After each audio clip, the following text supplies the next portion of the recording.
ela fala mais alto do que a ciência. E quando Deus quer fazer, Ele faz. E só quem concorda comigo, por favor, jogue a mão para cima e dê um grito de glória ao Senhor. Como foi que Lucas se converteu? Como foi que esse médico grego, que todo grego gostava muito da anatomia, todo grego gostava da beleza, por isso os gregos eram estudiosos ao extremo. Como foi que esse moço, filho de uma família nobre, que tinha sangue azul das suas veias, um homem rico, intelectual, se converteu a Cristo? A história que eu descobri me fez dar glória a Deus por muitos dias. Lucas estava parado em uma cidadezinha da Palestina certa vez, e ele ouviu um burburinho no meio da cidade, dizendo que um homem havia sido apedrejado, e depois de ter sido apedrejado, jogado de cima de uma grande muralha. Bateram na porta do médico Lucas e convidaram ele para cuidar do doente, para cuidar do moribundo.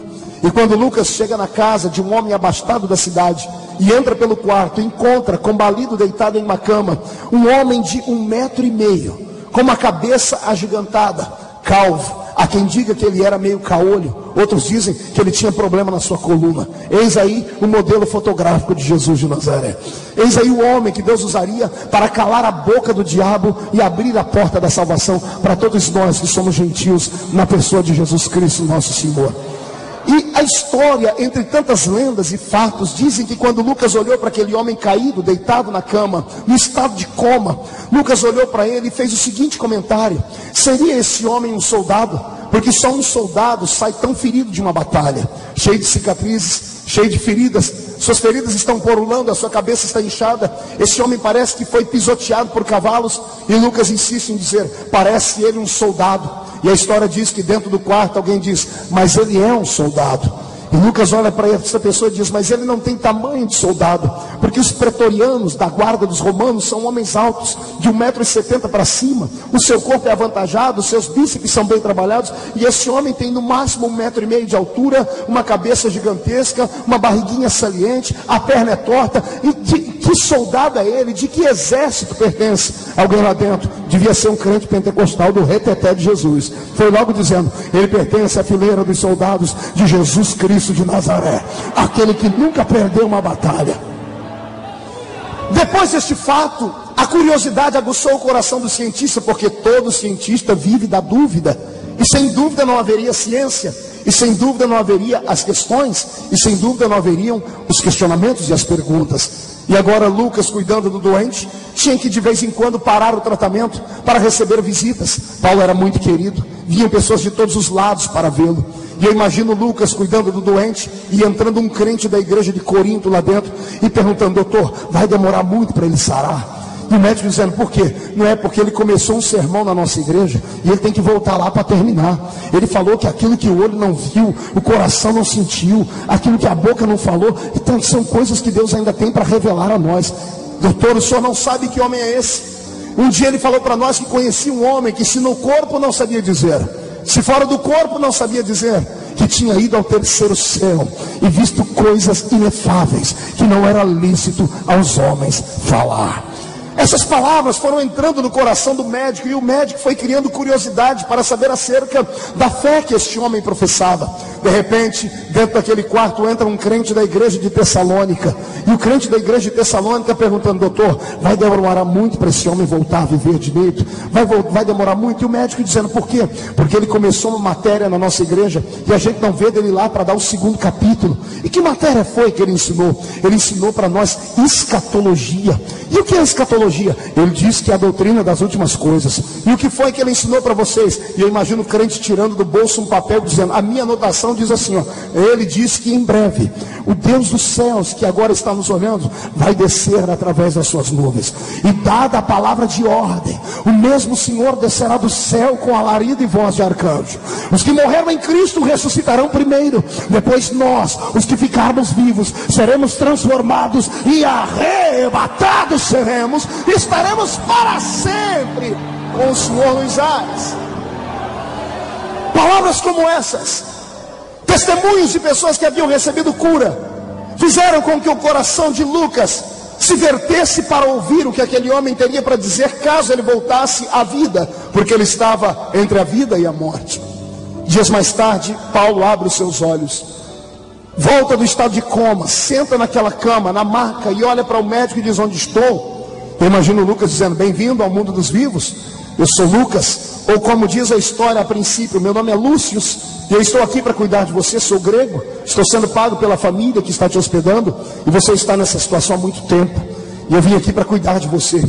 E Paulo dizendo: eu agradeço os seus cuidados, mas agora eu tenho que ir embora porque eu tenho mais o que fazer. Eu imagino Lucas dizendo: de maneira alguma, você acabou de voltar do estado de coma, eu tenho que fazer exames, eu tenho que cuidar de você. Você está proibido de falar, de caminhar, de correr, de andar por pelo menos 2 semanas. Depois disso, eu imagino Paulo olhando para Lucas, abaixando a cabeça, dizendo: ai. E Lucas dizendo: onde é que dói? É a cabeça da queda? Ai. Onde é que dói? É as pernas do tombo? Ai. É as costas da chicotada? Não, doutor. Então ai o que, Lu? Ai de mim, se não anunciar o evangelho de nosso Senhor e Salvador Jesus Cristo.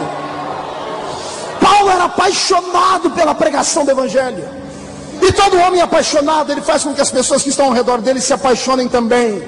Oxalá que Deus levante pregadores e pastores como Paulo neste presente século, porque cá para nós nunca se levantou uma geração tão fraca de pastores em toda a terra. Nunca se levantou uma geração de teólogos tão barateados como nesta última geração. Antigamente se separava um homem pela vocação que ele tinha, pela chamada que ele tinha. Hoje se consagra o homem pela posição que ele tem, pelo dinheiro que ele oferta na igreja, pelo carro que ele tem. Mas infelizmente essas coisas nós vamos ter que aprender a conviver e orar, para que o Senhor volte a tomar as rédeas da igreja. E você não se desanime, porque Jesus deixou a sua palavra penhorada. Ele disse: esta é a minha igreja, e as portas do inferno não prevalecerão contra ela. Quem concorda comigo, grita para acordar a capital paulista.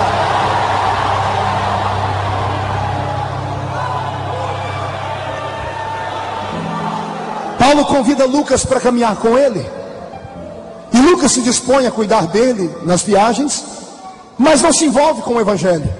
A tradição diz que Lucas diz: eu cuido de você durante as viagens e vou fazer anotações, porque eu também sou historiador além de médico.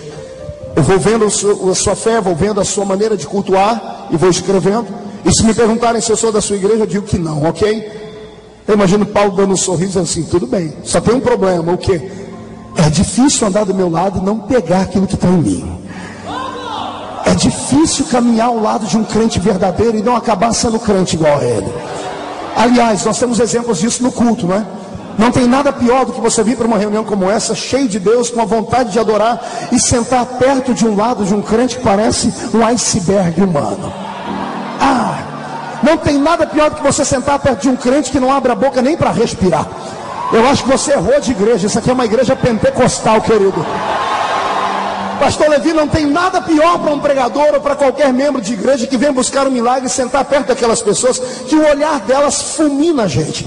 A pessoa está tão carregada, a pessoa está tão vazia de Deus, ela está tão materializada na terra, está com as suas raízes fincadas aqui. A sua visão não é mais na vertical, é na horizontal da vida, que você fica 5 minutos perto dela. Ai Jesus, se você passar mais 5 minutos perto desse homem aí, você vai acabar pegando um resfriado. Porque a tal da miséria, da depressão e da tristeza pega. Em compensação, se a frieza pega, imagina o fogo do Senhor. Imagina a lavareda do céu. Imagine o que vai acontecer aqui. Eu já vou deixando uma palavra profética. Se você não gosta de fogo, se você entrou na igreja errada, dá tempo de ir para casa. Deve estar começando agora a novela Paraíso Tropical. Se ficar comigo, eu te levo para outro paraíso. Eu te levo para um paraíso celestial. Vem comigo agora. Vem adorar. Vem adorar. Ai, Jesus.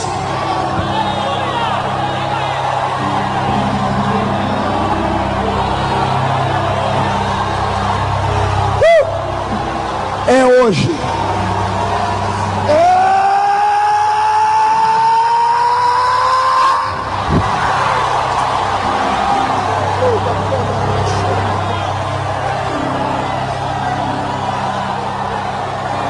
Segura aí.